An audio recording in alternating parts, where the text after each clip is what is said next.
Road সাইডের ধাবাগুলোতে যে chilli chicken বানানো হয়, এর স্বাদটা কিন্তু অসাধারণ হয়। কি প্রসেসে এই চিলি চিকেনটা আপনারা করলে বাসায় এর স্বাদ আনতে পারবেন, সেই রেসিপিটাই আমি আজকের ভিডিওতে আপনাদের দেখাবো। আর এই রান্নাটা পারফেক্টভাবে করার জন্য কিন্তু থাকবে সাথে অনেক টিপস। আর এই চিলি চিকেন কিন্তু ফ্রাইড রাইস, নান, পরোটার সাথে খেতে বেশ ভালো লাগে। বাসার ছোট থেকে বড় সকলেই পছন্দ করে। আজকে চিলি চিকেন বানানোর জন্য এখানে কিন্তু আমি একটা ব্রয়লার মুরগি নিয়েছি। আর ব্রয়লার মুরগির 4 ভাগের 1 ভাগ পরিমাণ মাংস নিয়েছি। মাংসটা কিন্তু আমি হাড় সহ নিয়েছি, আপনারা কিন্তু চাইলে বোনলেস মাংসও নিতে পারেন। মাংসটা কিন্তু দেখুন একটু বাঁকা সাইজ করে তেসরা করে কেটে নিতে হবে। সাইজগুলো খুব বড় না, মিডিয়াম বা ছোট সাইজ করে কাটবেন। চিলি চিকেন করার জন্য প্রথমেই কিন্তু মাংসটা ম্যারিনেট করে নিতে হবে। তো ম্যারিনেট করার জন্য এখানে আমি যে সকল উপকরণ অ্যাড করছি, অবশ্যই সেই সকল উপকরণ আপনাকেও অ্যাড করতে হবে। দিয়েছি এখানে আধা চা চামচের মতো গোলমরিচের গুঁড়া এবং আধা চা চামচের মতো লবণ। শুকনা লাল ঝালের গুঁড়া দিয়েছি আধা চা চামচের মতো। ঝালটা চাইলে আর একটু বাড়িয়ে বা কমিয়েও আপনারা নিতে পারবেন। এখানে দিয়েছি আধা চা চামচের মতো জিরা গুঁড়া এবং আধা চা চামচের মতো গোলমরিচের গুঁড়া। ধনিয়া গুঁড়াটা অপশনাল, চাইলে কিন্তু আপনারা সেটাও দিতে পারেন। আর দিচ্ছি আদা এবং রসুন বাটা একসাথে বেটে রেখেছিলাম। এখানে আমি 4 ভাগের 1 ভাগ পরিমাণ মাংসের জন্য মশলাটা অ্যাড করছি। এখন দেব এর ভিতরে সয়া সস। ছোট চা চামচের 2 চা চামচ পরিমাণ এখানে আমি সয়া সস অ্যাড করে দিব। সয়া সসটা অ্যাড করলে আপনার চিলি চিকেনটা একটা স্মোকি ফ্লেভার আসবে। তো অবশ্যই এটা আপনারা অ্যাড করার চেষ্টা করবেন। আর সকল মশলা দেওয়া হয়ে গেলে এখন এর ভিতরে কর্নফ্লাওয়ার অ্যাড করব। কর্নফ্লাওয়ার খুব বেশি দেওয়া যাবে না, অল্প অল্প করে দিতে হবে। তো প্রথমে এখানে আমি টেবিল চামচের 1.5 চামচ পরিমাণ দিয়েছি, আর ময়দা দিয়েছি আর আধা চামচ। টোটালি আমি 2 চামচের মতো শুকনা গুঁড়া দিয়েছি। আর একটা ডিম খুব ভালো করে ফেটিয়ে নিয়েছি, সেখান থেকে কিন্তু অল্প অল্প করে ডিমটা অ্যাড করতে হবে আর মেখে নিতে হবে। আর কর্নফ্লাওয়ার যদি পরবর্তীতে আপনাদের লাগে তাহলে কিন্তু আপনাদের এই মিশ্রণটা বুঝে অ্যাড করতে হবে। খুব ভালো করে হাত দিয়ে এখন আমি মাংসের সাথে সব কিছু মেখে নিচ্ছি।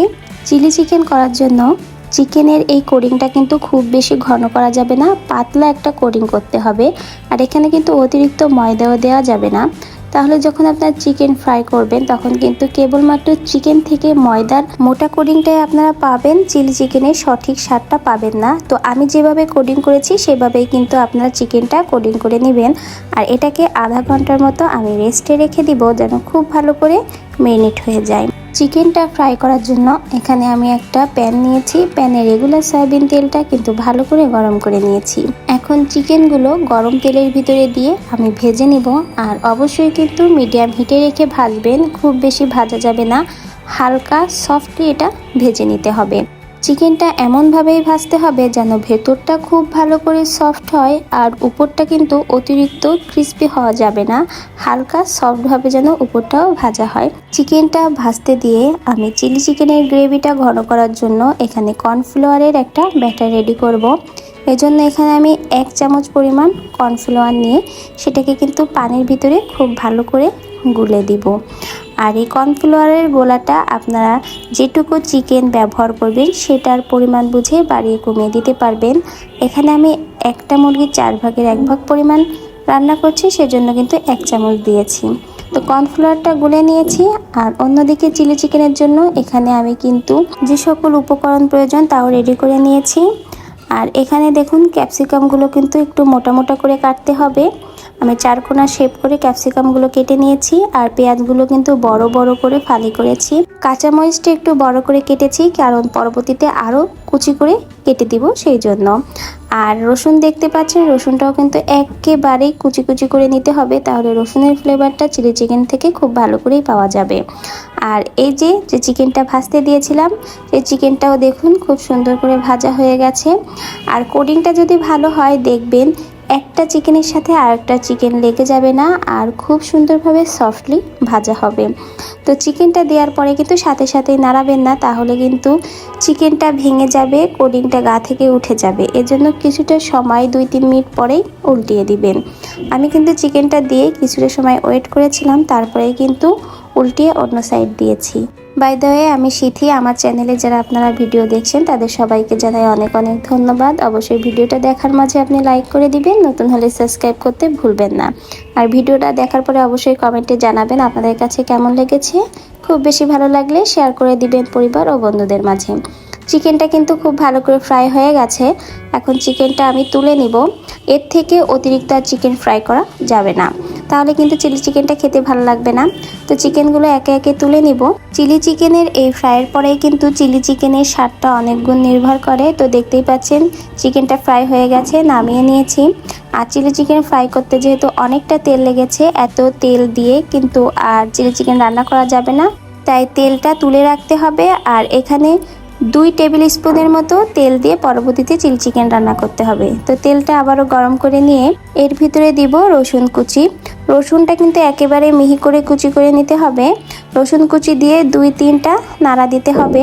রসুন কুচিটা খুব বেশি ভাজা যাবে না।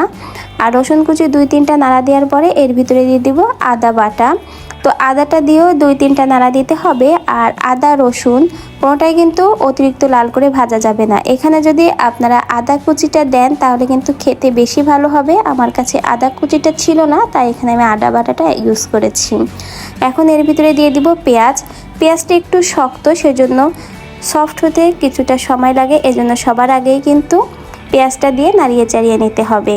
পেঁয়াজটা দিয়েও কিন্তু খুব বেশি সময় নিয়ে নাড়াচাড়া করা যাবে না। 3 থেকে 4 মিনিটের মতো আপনারা একটু তেলের সাথে পেঁয়াজটা ভেজে নেবেন। হালকা একটু সফট হয়ে আসলেই এর ভিতরে ক্যাপসিকামগুলো অ্যাড করে দিবেন। ক্যাপসিকাম সফট হতে কিন্তু খুব একটা বেশি সময় লাগে না, সেজন্য ক্যাপসিকামটা পরেই দিবেন। আর ক্যাপসিকাম দেওয়া হলে এর ভিতরে কিন্তু কুচি করে রাখা কাঁচামরিচগুলো অ্যাড করে দিতে হবে। 2-3 মিনিটের মতো কিন্তু মিডিয়াম হিটে রেখে ভাজতে হবে। চুলার হিটটা লো করে ভাজবে না, তাহলে কিন্তু সবজির কালারটা নষ্ট হয়ে যাবে। এখন এর ভিতরে অ্যাড করে দিব আধা চা চামচের মতো গোলমরিচের গুঁড়া এবং স্বাদ মতো লবণ। যেহেতু চিলি চিকেনের জন্য চিকেনটা ভাজার সময় লবণ দিয়ে ম্যারিনেট করা হয়েছিল, সেজন্য লবণের স্বাদটা আপনারা বুঝে দিবেন। 2-3 মিনিটের মতো ভেজে নেওয়া হয়ে গেলে এর ভিতরে এখন অ্যাড করব টমেটো সস।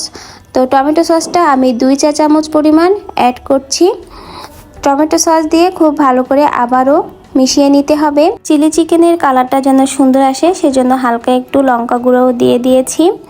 আর যেহেতু এখানে টমেটো সস দিয়েছি, এর জন্য টকের ব্যালেন্স রাখার জন্য একটু চিনিও অ্যাড করে দিয়েছি। এখন যে কর্নফ্লাওয়ার গুলিয়ে রেখেছিলাম সেই মিশ্রণটাই কিন্তু অ্যাড করে দিব। আর এখন কিন্তু বারে বারে নাড়িয়ে চাড়িয়ে নিতে হবে। আর কর্নফ্লাওয়ার বাটি দিয়ে হালকা একটু পানিও অ্যাড করে দিয়েছি, যেন খুব অল্প সময়ে কর্নফ্লাওয়ার দেওয়ার জন্য চিলি চিকেনের গ্রেভিটা ঘন হয়ে যায়। দেখতেই পাচ্ছেন চিলি চিকেনের গ্রেভিটা কিন্তু ঘন হয়ে গেছে। এখন নাড়িয়ে চাড়িয়ে চিকেনটা দিয়ে খুব ভালো করে চিলি চিকেনের সাথে মিশিয়ে নিতে হবে। চিলি চিকেনটা দিয়ে খুব বেশি সময় আর রাখা যাবে না। 2 থেকে 3 মিনিটের মতো গ্রেভির সাথে চিকেনটা মিশিয়ে নিতে হবে। আর অবশ্যই কিন্তু চিলি চিকেন রান্নাটা আপনারা হাই হিটে বা মিডিয়াম হিটে রেখে করবেন। আর তারপরে এর ভিতরে সয়া সস আমি আবারও 2 চা চামচ পরিমাণ অ্যাড করে দিচ্ছি। সয়া সস দিলে এর ভিতরে খুব সুন্দর একটা স্মোকি ফ্লেভার পাবেন, যেটা আপনাদের চিলি চিকেনের স্বাদ আরও কয়েক গুণ বাড়িয়ে দিবে। নাড়িয়ে চাড়িয়ে সয়া সসটা মিশিয়ে নিচ্ছি। আর এখানে কিন্তু গ্রেভিটা খুব বেশি ঘন করা যাবে না, এরকম হালকা একটু পাতলা ভাব রাখতে হবে। তা না হলে যখন ঠান্ডা হয়ে যাবে দেখবেন অনেকটাই ঘন হয়ে যাবে। এখন নামিয়ে পরিবেশন করে নিব। ফ্রাইড রাইস, নান, পরোটার সাথে এই চিলি চিকেন খেতে কিন্তু বেশ ভালো লাগে। আর বিশেষ করে ছোটরা কিন্তু চিলি চিকেনটা বেশি পছন্দ করে, বড়রাও কিন্তু কম পছন্দ করে না। আশা করছি আপনাদের কাছে আমার আজকের এই চিলি চিকেন রেসিপিটা ভালো লেগেছে। ভালো লাগলে অনুরোধ করব অবশ্যই বাসায় আপনি ট্রাই করবেন। আর এরকম নতুন নতুন রেসিপি পেতে অবশ্যই আমার চ্যানেলের পাশে থেকে আমাকে সাপোর্ট করে যাবেন। আপনার মূল্যবান মতামত অবশ্যই কমেন্টে জানিয়ে যাবেন।